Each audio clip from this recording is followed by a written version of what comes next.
Despite what the former president and his allies have said for now more than 2.5 years, and continue to insist to this very hour, the Georgia election was not stolen, and I had no right to overturn the election on January 6th.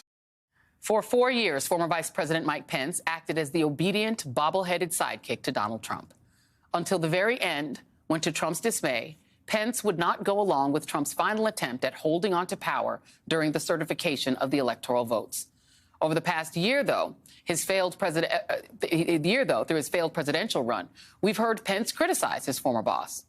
Now, a Georgia jury may have the chance to hear from Pence themselves. He has reportedly been added to the witness list in the Georgia election interference case against Trump. That's according to CNN, citing multiple sources familiar with court documents that remain under seal. And unlike in the special counsel's federal election interference case, Pence has yet to testify under oath as part of the Georgia case. And late today, the Atlanta Journal-Constitution reported that in addition to Pence, others on the almost 200-person witness list include former Trump Attorney General Bill Barr, former Trump Acting Attorney General Jeffrey Rosen, former Trump advisor Steve Bannon, as well as Georgia's top Republican leaders. Joining me now is Paul Butler, former federal prosecutor and professor at Georgetown School of Law, and Glenn Kirshner, former federal prosecutor and host of the Justice Matters podcast. Both of my guests are MSNBC legal analysts. I got to get a law degree to hang out with y'all. Y'all all got law degrees. Let's start with the significance of Pence being a witness. So there are pros and cons to calling him as a witness. He will strongly push back against Trump's big lie. It's not just the credibility he has as former vice president and a Republican. It's also that he was on the same ticket. He lost the election just like Trump did. So his presence will signify to the jury the importance of the peaceful transfer of power. So I think that that's huge. It's going to be a strong rebuke to the former president sitting over at the defense table. There are some cons, though. First of all, as far as we know he wasn't in the grand jury in Georgia, and we don't know whether Fani Willis has interviewed him, so she doesn't really know what he's going to say. Why is that significant? Is it took him a while to come around to the big lie. Reportedly, he said to federal prosecutors at first he had all of these questions. Yeah. It wasn't until his son, a United States Marine, said, "Dad, you have to stand up for the Constitution," that he came around. So again, he could be subject to a really tough cross-examination. But I think the point you make that he had a self-interest in the big lie because he himself would have remained in power. Let me really quickly play some of what Donald Trump has been calling poor little Mike Pence. So as I was dropping off the note, I remember hearing the word wimp. Either he called him a wimp. I don't remember if he said, "You are a wimp, you'll be a wimp." Wimp is the word I remember. It was a different tone than I'd heard him take with the vice president before. The word that she relayed to that the president called the vice president, I apologize for being impolite, but do you remember what she said her father called him? The P word. Mike Pence has been through a lot with Donald Trump. He did try to kill him. He did try to have Pence killed by a mob.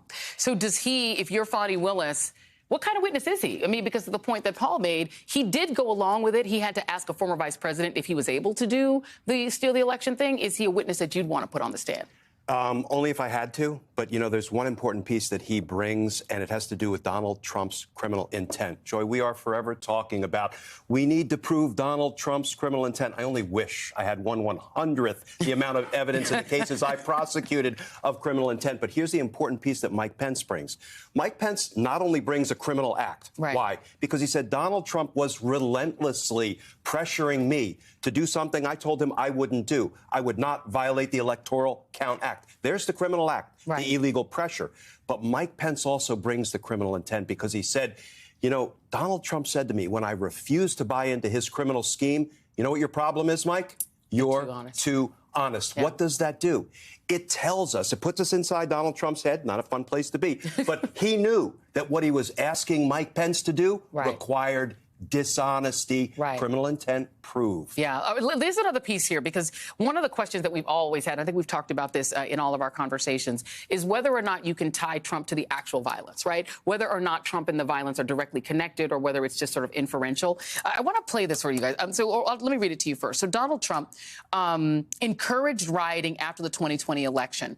The Department of Justice, and we're going to switch to the DOJ case, plans to argue at the trial. Prosecutors plan to introduce text messages between a Trump campaign staffer and a campaign attorney who was at a vote counting site in Detroit, Michigan, in which the campaign employee allegedly encouraged rioting and other methods of obstruction when he learned that the vote count was trending in favor of Joe Biden. Let me play one of the reports that we played on MSNBC on November 4, 2020, outside the vote counting site in Detroit. Take a look.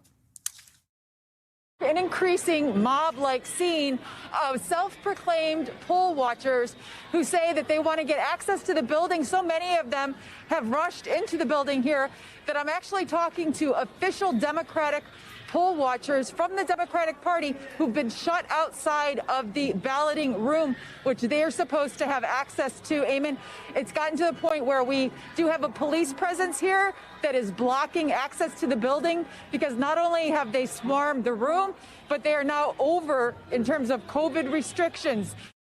That was the great Heidi Prisbilla, our reporter at the time. So this shows that Donald Trump has a propensity, to encourage rioting in order to win an election. The same thing happened in Arizona as well. And that's what Jack Smith said in his most recent filing. So he didn't charge incitement or anything related to the violence of the insurrection, but Trump's rhetoric has always been, at minimum, violence adjacent. So federal prosecutors say that they want to demonstrate Trump's motive and intent that he has this established pattern of harassing and intimidating people who he perceives as enemies. We know that he did this with election workers in Georgia. He sent this shout out to Enrique Tarrio, who was convicted of seditious conspiracy, that he was being treated poorly by the legal system. He's been very sympathetic to the insurrectionists who injured police officers and were responsible for 5 people dying. And so this is a way of reminding jurors, A, what the stakes are. And though he didn't charge, again, anything specifically related to Insurrection Day, the violence was part of the whole program to keep Trump in office by any means necessary. Right, and the thing is, what was interesting in that filing is that they go into the stand back and stand by comments that he made about the Proud Boys during the debate. They even go into the song, the sort of American anthem that he plays at his rallies, really trying to say that he was an encourager, an inciter of these violent forces. Yeah, and I think the most important evidentiary nugget in that new Jack Smith filing was what you mentioned. There was a Trump campaign staffer and a Trump attorney who had their feet on the ground in Detroit. And Jack Smith said, you know what? The campaign employee who was sending these text messages is a co-conspirator. Bingo. Right. That's the magic word, because co-conspirator liability says any statement made by any co-conspirator can be introduced as incriminating evidence against another co-conspirator. So those text messages, hey, Joe Biden is trending in Michigan, let's get our riot on, that's admissible evidence against Donald Trump as a co-conspirator. Well, then I still don't understand why he's not charged with seditious conspiracy. I know I'm not a lawyer, but if he is part of a conspiracy in which multiple people are convicted of seditious conspiracy who actually led the violence, why ain't he charged with it? Can somebody explain to me? Why ain't he charged with it? I can't explain. I mean, I know it raises First Amendment issues that are not raised by the 4 counts that Jack Smith chose to include in the indictment. Yeah. But I think he would have won those issues. Really? Enrique Tarrio was not even physically there on January 6th. He got charged with it. 22 years. It would have been riskier. Again, the first federal prosecution of a former president. I think Jack Smith wants to go with the case that he's pretty confident that he can win. Yeah. He would have been subject to all kinds of political and First Amendment objections, which I think at the end of the day he could have overcome. But this is short and he hopes sweet. It's 4 counts, 1 defendant. This trial will happen. You think it will? Before the election. Before the election. If Judge Chutkan has anything to do with it, it will happen. You know which one election. ain't going to happen? That Florida case, which to me is the easiest case to prove, right? He had the stuff. He said, I had it. I get to keep it. But we get him convicted in the March 4 trial. Yeah. And you know what? Let the Florida case take a backseat. Really? Oh, yeah. 1 felony conviction of a former president. Just get that's going to leave a mark. Okay, spoken like a true prosecutor, just like convict him of something. I love having you guys on together. Paul Butler and Glenn Kirshner, thank you both very much, gentlemen.